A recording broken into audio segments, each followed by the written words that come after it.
mga karagarag, welcome back to my vlog. Isang magandang gabi sa inyong lahat mula dito sa Lasak City na late na naman si Kuragan. Dahil nga mga karagarag, buong araw walang kuryente.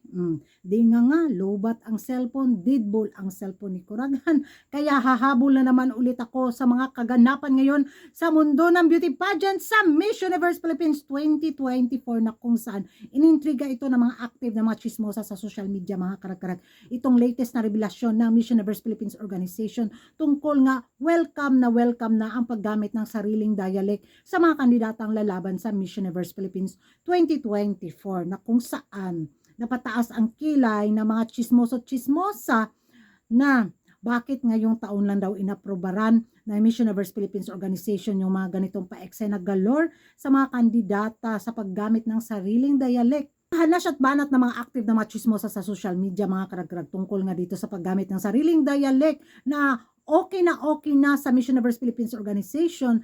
May something ba daw na pinaburan ngayon ang MUPH organization sa mga kandidatang mahina ang communication skills. Kaya approve na approve sa kanila ang paggamit ng sariling dialect. Which is sa panahon daw ni Alyssa Malinaw, ni Inday ba, na kung saan nagbisaya, biyato siya sa kanyang final na sagot.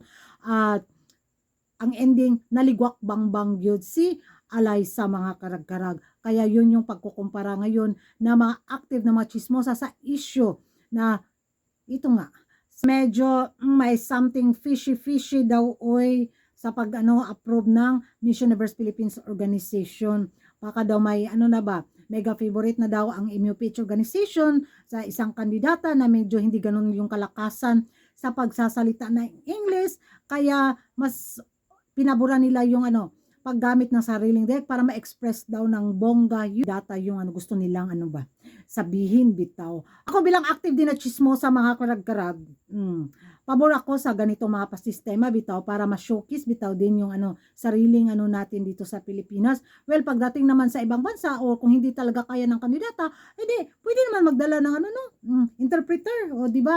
Pero yun nga, hindi talaga maiwasan na mahaluan ng intriga, lalo pat minsan na itong ginamit din ng mga ibang kandidata na kung saan bangbang galore, ligwak ganun din talaga. At minsan nga pagtawanan pa, di ba? So sa taon na to, abang tayo kung sino yung mga kandidatang gagamit ng sariling dialect sa pagsagot sa Q&A. So, ewan ko sa inyo mga karagaraga kung ano yung magiging reaction nyo sa mga pa-issue na ganito. Pabor ba kayo sa latest revelasyon ng Miss Universe Philippines Organization sa paggamit nga ng sariling dialect ng mga kandidatang lumaban ngayon sa Miss Universe Philippines 2024? Or isa rin ba kayo sa naniniwala na may pinabura na nga ang organisasyon sa mga kandidatang mahina ang Komski? That's all for tonight mga karagaragan. See you in my next vlog. Don't forget to like and subscribe my channel, Kuragan Karag.